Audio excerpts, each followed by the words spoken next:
তো গাইস আজ একটু যাবো ডাঙার দিকে, কারণ আজ থেকে হচ্ছে আমাদের ডাঙা বাগানো। তারপরে আবার কি সাইকেল নিয়ে বেরিয়ে পড়লাম ডাঙার দিকে। এত রোদ গরম, তার মধ্যেও বেরিয়ে পড়লাম ডাঙার দিকে। যেতে যেতে তো পুরো ঘাম বেরিয়ে গেল। আর যাবো না বা কেন?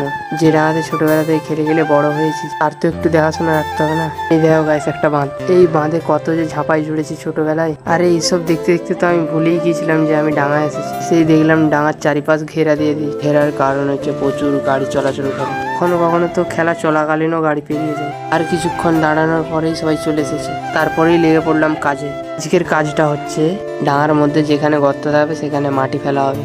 কিছুক্ষণ কাজ করার পরে সবাই মিলে একটু জিরিয়ে নিলাম। যতক্ষণ জিরাচ্ছে ততক্ষণ দেখিয়ে দিই তোমাদের কোথায় কোথায় মাটি ফেলা হচ্ছে।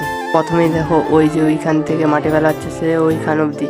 আগে এইখানটা দেখো, এইখানটা হয়ে গেছে কালকে। ওইখান থেকে মাটি নিয়ে ফেলা হচ্ছে ডাঙার মধ্যে। তারপরে আবার কিছুক্ষণ কাজ করার পরেই কাজটা হয়ে গেল।